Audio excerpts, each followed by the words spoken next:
Bom dia, irmãos, graça e paz.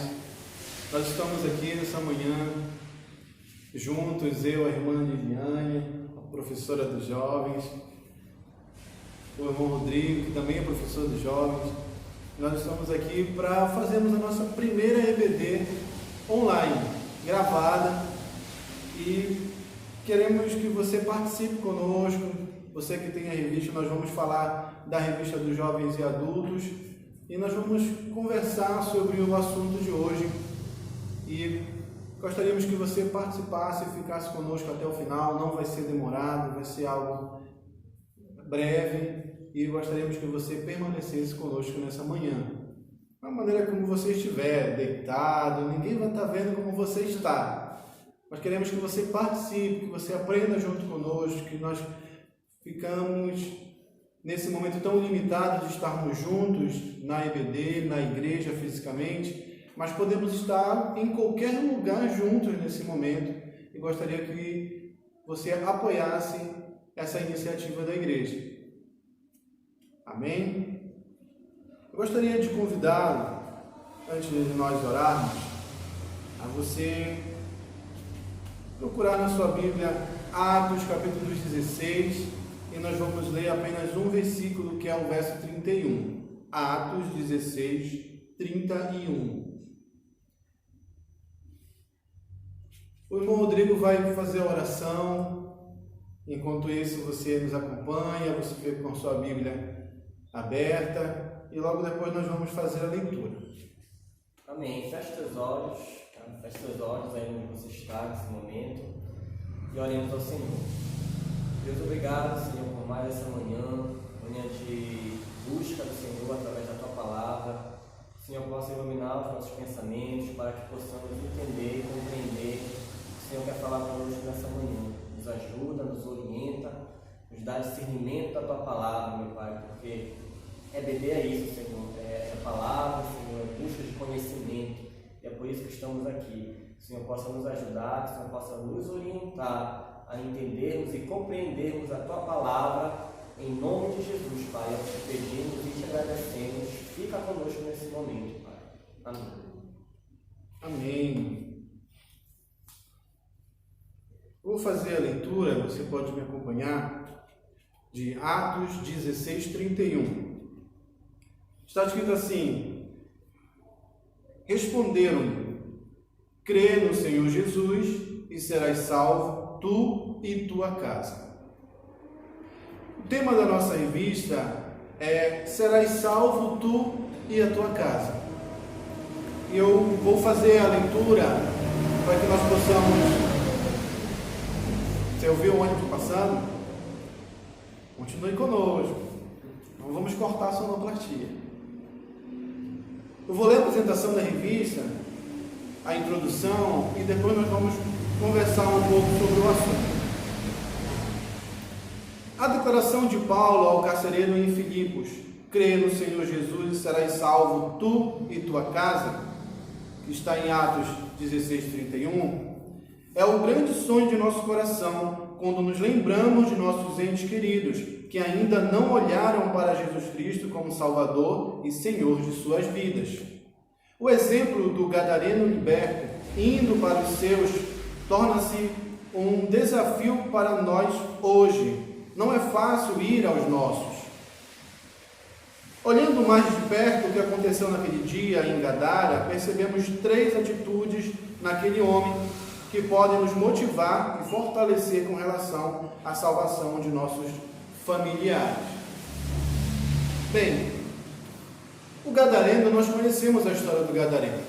Sabemos, e já falamos até na igreja, foi falado em pregações, que o gadareno, após ele ser liberto pelo Senhor Jesus, o Senhor Jesus ele entra no barco e o gadareno ele quer ir com Jesus. Quem não gostaria de ir com aquele que lhe libertou, aquela pessoa que lhe salvou? Todos nós gostaríamos de ir junto. Mas o Senhor Jesus ele fala para ele que ele não pode ir. Parece em um primeiro momento estranho, mas aquilo foi para um bem maior. Você percebe que Jesus liberta o gadareno após o povo e logo depois o povo pede para que Jesus se retire dali. Jesus ele não entra na cidade. Jesus ele não tem acesso a Gadara. Gadara ela fazia parte de nós chamamos de Decápole. Ela fazia parte de 10 cidades. Então, o Senhor Jesus ele não chega a ir até Gadara. Ele apenas chega até a entrada da cidade. Mas o gadareno, ele não conviveu com Jesus. Ele teve um grande momento com Jesus. E quando isso acontece, Jesus muda a vida dele. E Jesus pede para que ele simplesmente volte para sua casa. Imagine você, o gadareno ele volta para sua casa depois de muitos anos, depois de muito tempo, preso por demônios. A cidade conhecia o gadareno. Ele era famoso. Era famoso por uma pessoa descontrolada, que não tinha mais vida, não tinha mais controle sobre sua vida, mas de repente aquele homem chega da maneira mais saudável possível diante da cidade. E a cidade deve ter feito a seguinte pergunta: o que aconteceu com você? E o simples fato daquele homem dizer, aquele que chamam de Nazareno, esse famoso homem que anda por aí, todos estão falando sobre ele, eu tive um encontro com ele e ele me libertou. Esse deve ter sido o seu maior testemunho. E esse homem foi o representante da palavra de Deus a partir desse momento, por causa da sua vida. Então, tem alguns pontos aqui que nós vamos tratar. Um deles é a experiência transformadora. A irmã Liliane ela vai ler e fazer um comentário para nós, ok? Amém. Vou ler aqui o tópico 1, fala sobre a experiência transformadora. Diz o seguinte: sua experiência com Cristo foi real, profunda e com circunstâncias visíveis. Isso fala no verso 14 e 15. Ele estava sentado, ou seja, tranquilo, vestido, o que nos fala da sua nova dignidade, nova roupagem, uma expressão de uma postura diferente daquela que tinha antes, em perfeito juízo, isto é, ele estava em equilíbrio. Uma pessoa tranquila, digna e equilibrada, ele estava vivendo como um testemunho vivo e inquestionável da transformação que a salvação trouxe à sua vida.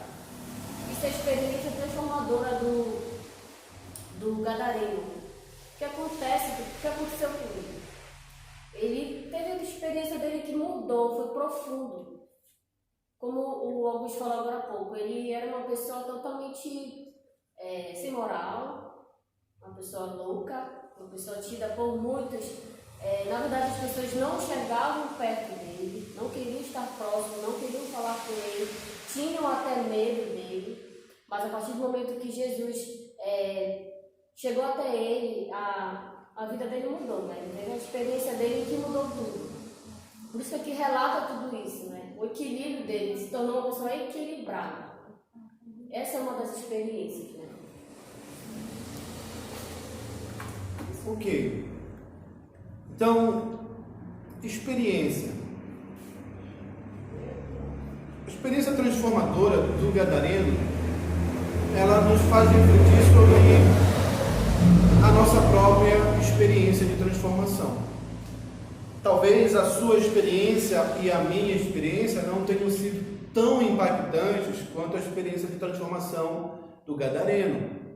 Mas toda experiência ela é válida quando se fala de salvação. Quando se fala de se tornar nova criatura, isso só é possível quando nós temos uma experiência real em Cristo Jesus. E essa foi a proposta do autor quando ele fala que o gadareno teve uma experiência transformadora. A experiência transformadora do gadareno é a mesma proposta para nós, aquela que muda o nosso rumo, aquela que muda a nossa direção.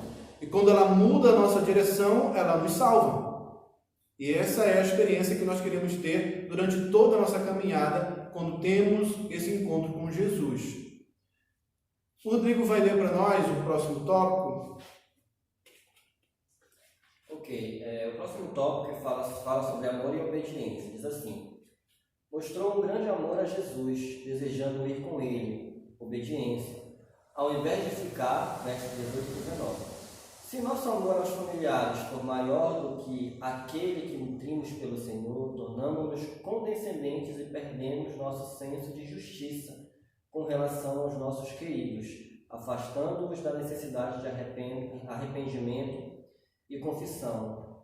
Aqui, o que a gente pode perceber, ele preferia ir com Jesus naquele momento. Então ele mostrou que ele tinha muito mais amor a Deus do que a sua própria família.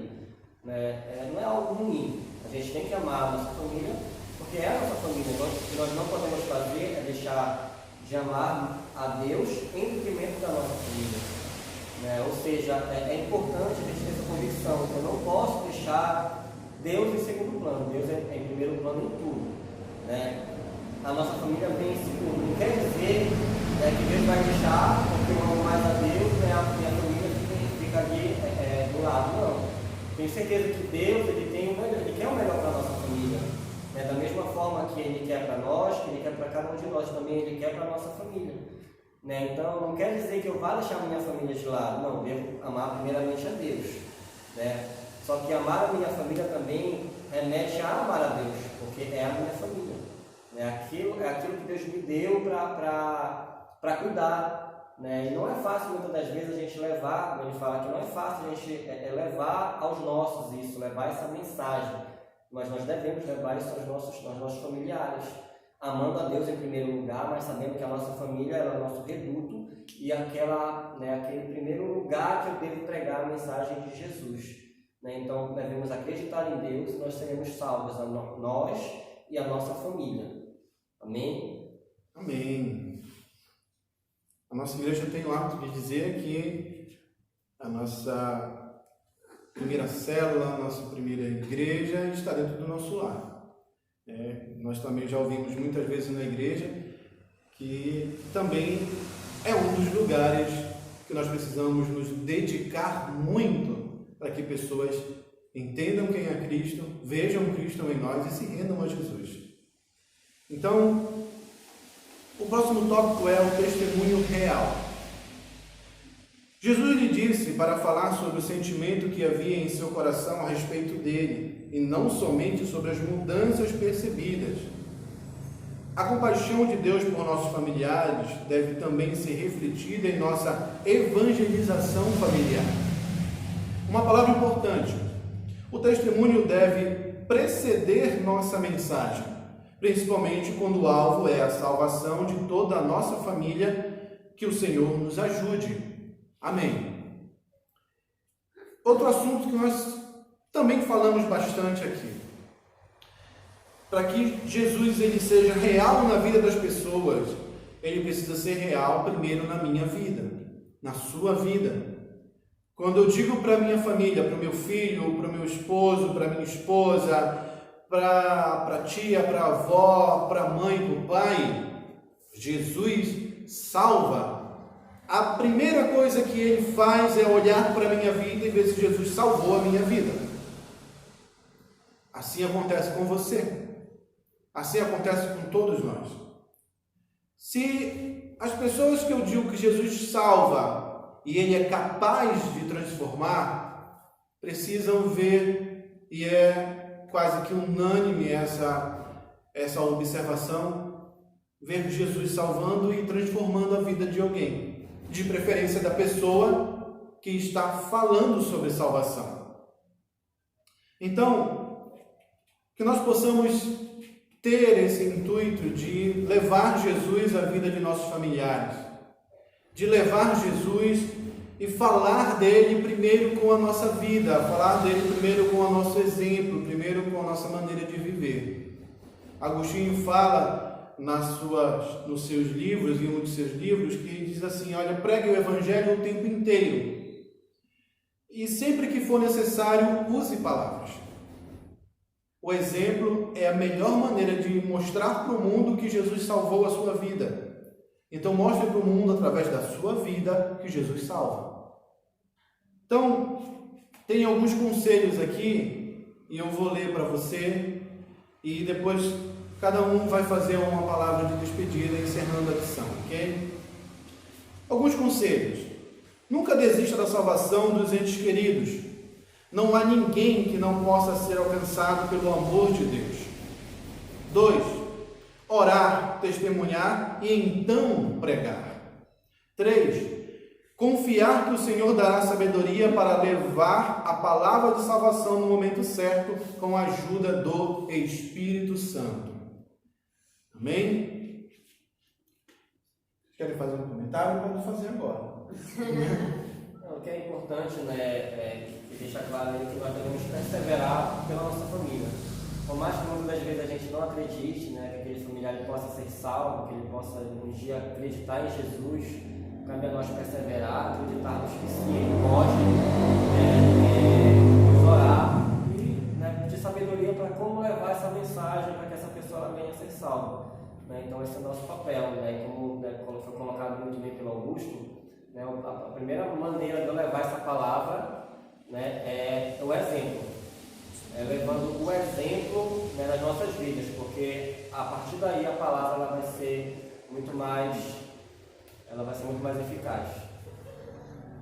Isso mesmo, o recado que a gente tem para dar para vocês é: continue lutando pelos seus, continue testemunhando, continue sendo uma luz na sua casa, porque não é só importante a gente ser luz lá fora, mas na nossa família, para que a nossa família seja ganha, para que a gente possa falar de Jesus para eles com tranquilidade.